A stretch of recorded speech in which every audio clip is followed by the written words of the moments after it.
पितृपक्ष में स्नान दान का बहुत महत्व होता है।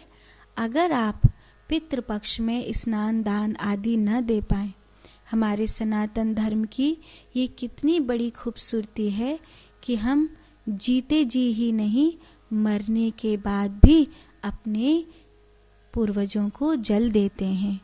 लेकिन कोई ऐसा व्यक्ति है जो किसी भी कारणवश पितृपक्ष में अपने पूर्वजों को जल नहीं दे पाया है, तो ऐसे में उसे दक्षिण दिशा में जो कहीं पीपल का पेड़ हो, वहाँ पर प्रत्येक शनिवार को जल दे देना चाहिए, या फिर अमावस्या की अमावस्या किसी पीपल के पेड़ के नीचे खीर पूड़ी ऐसे जड़ में रखनी चाहिए जिनको चीटा चीटी खा लें, और वहाँ पर जल का भी अभिषेक करना चाहिए। इससे पितृपक्ष में जो आपने जल नहीं दिया था, पितृपक्ष में जो तर्पण नहीं दिया था, उसका जो दोष आपको हुआ, वो दोष से आपको कहीं न कहीं निवृत्ति प्राप्त होगी, उससे आपको कहीं न कहीं शांति प्राप्त होगी। पितृ पूजा में अंगुष्ठ प्रथमा को समेटे नहीं, जैसे देव पूजा में होता है। अंगुष्ठ और प्रतिमा इस प्रकार हम समेट लेते हैं, ये ज्ञान मुद्रा बन जाती है। लेकिन पितृ पूजा में अंगुष्ठ और प्रतिमा को इस प्रकार समेटा नहीं जाता। जब हम पितरों को जल देते हैं तो पितरों को जल देते समय इस प्रकार अपनी अंजलि को करते हैं, और उस जल को हम पितरों को अपने प्रतिमा और अंगुष्ठ के मध्य भाग से समर्पण करते हैं। तो जब हम इस प्रकार उस जल को चढ़ाते हैं तो वो जो जल गिरता है, उस समय हम प्रतिमा को और अंगुष्ठ को इस प्रकार मिलाते नहीं हैं। भगवान को जब जल देते हैं तब हम उन्हें मिला करके जल दे सकते हैं। ऐसे कोई भी ऐसी कार्य हो जो पितरों के लिए हो रहा हो, उस समय प्रतिमा को और अंगुष्ठ को नहीं मिलाते हैं। भगवदीय कार्य हो तो प्रतिमा को और अंगुष्ठ को मिलाते हैं। दूसरा,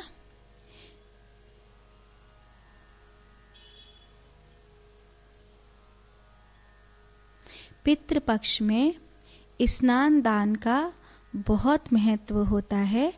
अगर आप पितृपक्ष में स्नान दान आदि न दे पाएं, हमारे सनातन धर्म की ये कितनी बड़ी खूबसूरती है कि हम जीते जी ही नहीं, मरने के बाद भी अपने पूर्वजों को जल देते हैं। लेकिन कोई ऐसा व्यक्ति है जो किसी भी कारणवश पितृपक्ष में अपने पूर्वजों को जल नहीं दे पाया है, तो ऐसे में उसे दक्षिण दिशा में जो कहीं पीपल का पेड़ हो, वहाँ पर प्रत्येक शनिवार को जल दे देना चाहिए, या फिर अमावस्या की अमावस्या किसी पीपल के पेड़ के नीचे खीर पूड़ी ऐसे जड़ में रखनी चाहिए जिनको चीटा चीटी खा लें, और वहाँ पर जल का भी अभिषेक करना चाहिए। इससे पितृपक्ष में जो आपने जल नहीं दिया था, पितृपक्ष में जो तर्पण नहीं दिया था, उसका जो दोष आपको हुआ, वो दोष से आपको कहीं न कहीं निवृत्ति प्राप्त होगी, उससे आपको कहीं न कहीं शांति प्राप्त होगी। तीसरी बात, बिना भोग लगाए पितृपक्ष में बाल और कपड़ा नहीं धोना चाहिए। पितृपक्ष में ये विशेष रूप से ध्यान रखें। हर एक अमावस्या को भी ध्यान रखें। अगर आपके घर में पितृदोष की संभावना है तो विशेष ध्यान रखें कि जब तक आपके घर से खीर पूड़ी का भोग आपके पितरों के लिए नहीं निकल जाता, या जो भी आपने बनाया है, चूँकि पितरों को कच्चा भोग कम ही दिया जाता है, अमावस्या आदि में या पितृपक्ष में पक्का भोग ही दिया जाता है, तो विशेष रूप से जब उनका भोग निकाला जाता है तो वो आप अपने जो गृह स्वामी हो, घर के जो नैऋत्य के देवता होते हैं उनको देते हैं, पीपल के पेड़ के नीचे देते हैं, गऊ को देते हैं, कागा को देते हैं, नदी को देते हैं। इस प्रकार जो भोग आप निकालते हैं वो जब तक नहीं निकल जाए तब तक एक तो रसोई झूठी नहीं होनी चाहिए कि पता पड़ा सुबह सुबह तो चाय नाश्ता बना करके खा लिए, अब पितरों का भोग बन रहा है। ऐसे नहीं होता कि पोए बन गए, चावल बन गए, कुछ खा पी लिए, अब पितरों का भोग बन रहा है, फिर उस भोग को वो स्वीकार नहीं करते हैं। अगर ऐसा हो रहा है तो कहीं ना कहीं गलत हो रहा है। रसोई झूठी नहीं होनी चाहिए सुबह की तब तक जब तक कि पितरों का भोग ना निकल जाए। तो अमावस्या की अमावस्या हो या पितृपक्ष में हो तो जो घर की गृहिणियां हैं उनको ध्यान रखना चाहिए कि स्नान करें पर बाल ना धोएं। सांझ को धो सकती हैं पर भोग निकलने से पहले कपड़ा धोना, बाल धोना निषेध माना जाता है। चौथी बात, किसी भी समय, किसी के भी संग में, किसी भी स्वार्थवश या किसी भी परिस्थितिवश मादक द्रव्य से हमेशा बचना चाहिए।